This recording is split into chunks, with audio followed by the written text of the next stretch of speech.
What's up, everybody? Welcome back to the channel. Welcome to a new video. Let's just roll the opening montage and then we'll get into it.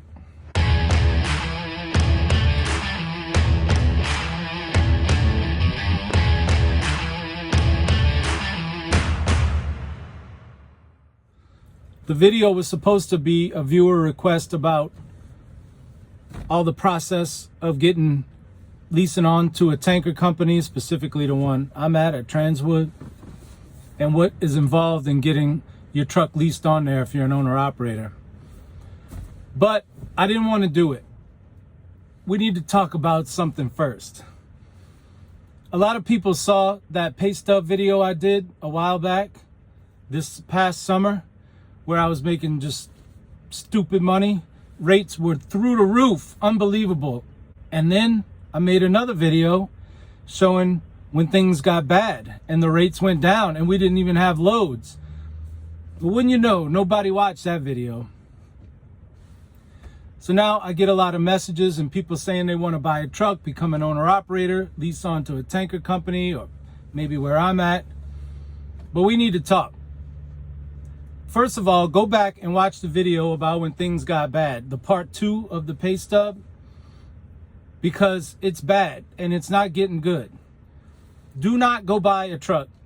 If you're not already an owner operator, don't become one. Now's not the time. 2023 is not the year to become a first-time owner operator or just second or third time. The rates are down. They're going to stay down. And look, I didn't mislead y'all. That first pay stub video, those were real numbers. Okay? But that was like a bubble. Those numbers we haven't seen before, from what I hear. It was just an anomaly. So I can't stress this enough. If you have decided you want to become an owner operator based off of that one video, please rethink your strategy. If you are thinking about getting into trucking and with the goal to become an owner operator, that's fine. Get your CDL, get hired on as a company driver somewhere, but at least wait a couple of years to see what's going to happen with the rates. If you're already a company driver and you're thinking about buying a truck soon, don't do it. They're still overpriced. They're coming down now, but they're still overvalued or overpriced. The price of fuel is coming down, but it's still expensive. And the rates are still low. And they're not going to get better, at least for the foreseeable future, in my opinion. Now look, you can argue with me about why. I don't care why. I don't know why. I don't care why. Who caused it? Whose fault it is? You know I don't talk about politics on this channel, and I'm not going to start now. Some of you be like, I don't know. You've been mentioning AOC a lot lately. That's only because for 2 weeks in a row, if you saw those videos, I went to a shipper called AOC, and the New York Congressperson, Alexandria Ocasio, I can't even say her name. And let me let y'all in on a little secrets, a little peek behind the curtain. I only mention her because something about just mentioning her name just engenders this vitriolic reaction from people, unless you love her. But most people are like, ah. And look, I'm kind of a mischievous bastard. Like, I'm a bit of a provocateur. So I know just mentioning Alexandria OcasioCortez is going to get under people's skin and cause some type of reaction. She needs a few more names. What if she was Alexandria OcasioCortez Rotolo? Could you imagine me married to her? Mamma mia. But anyway, I don't talk about politics. Okay, and I'm not talking about her anymore. I don't know why I felt like now is the time to address this, but like I said, I'm still getting comments about, buying a truck, and I don't want this on my conscience, even though I didn't make anybody do anything. Anyway, I read your comments, and so I don't want anybody to make a mistake that they'll regret based off of one video that I put out that was just an anomaly that I tried to correct by making another video, but nobody watched it. Okay, so I've said enough on the subject. Don't go buy a truck this year, at least. Wait and see how things go, okay?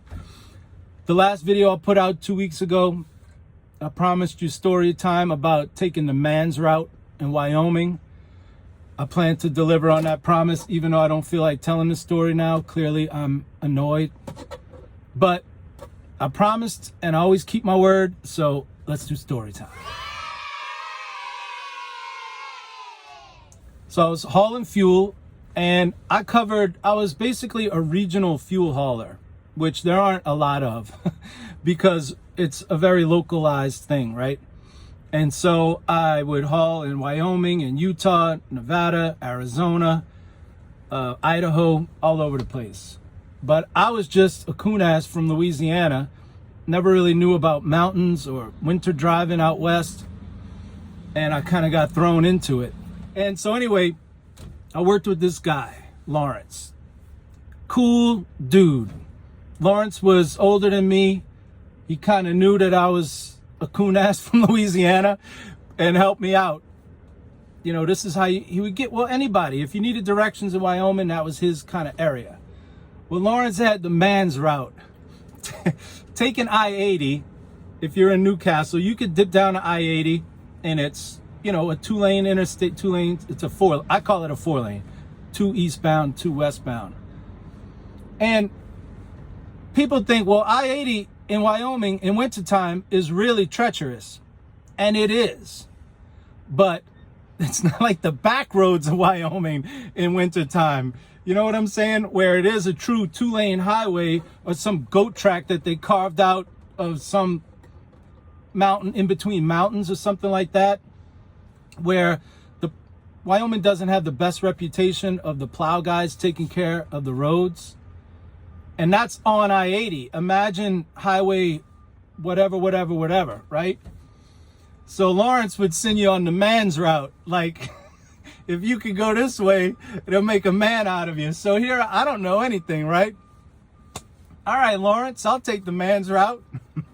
He's telling me don't take I-80, even though it's much safer. And so I start weaving my way through the back highways of Wyoming in January. Man, I would be going through these towns with only names that you would find in Wyoming, like Muddy Gap. Again, all back highways that just, and I mean up mountains, and you'd start heading down and you're curving. It looked like the roller coaster at Wally World. And I bet you y'all will know about this type of guy that gives you directions. Lawrence will give you directions turn by turn. Remember, Wyoming is a huge, all the states out west are huge. There's no Rhode Islands and Delawares in the western U.S. Turn by turn, all in one stream of conscious, like, all right, so you're going to go to here, you're going to see a store. When you get to that store, you turn left. From one side of the state to the other, like, I'm going to memorize all of this, right? And it's just, and he's giving me highway numbers, and there's going to be a turn lane. You make sure you get in that turn lane ahead of time. I'm like, my head is spinning, right? He nailed it. Every turn, as I would come to the turn, I would remember him telling me. And I'm like, there's the turn lane, there's a store, there's whatever, there's Muddy Gap. I just like saying Muddy Gap. It was miserable, but that's the man's route. And I guess you would call it a baptism by fire. I got thrown into the fire right away, and maybe that kind of, it didn't make a man out of me. Whether or not I'm a real man is questionable, and I'm sure most of you watching are like, you know, I would say no, Jay. That's fine. But it definitely got me some very valuable snow driving experience coming from the bayou to the mountains of Wyoming in January and February. And maybe that's why I'm so comfortable driving in it now, because, I mean, I learned my first, second, third month. You know what I'm saying? All right. That was a long story about the man's route. I'm actually in a little bit better mood now that I talked about. I thought it was going to take Miley Cyrus to put me in a good mood, but it turned out Lawrence, good old Lawrence, put me, because she'll just elevate my good mood. Thank you for watching. I hope you enjoyed it. So, until I see you on the next video, this is Jason signing out.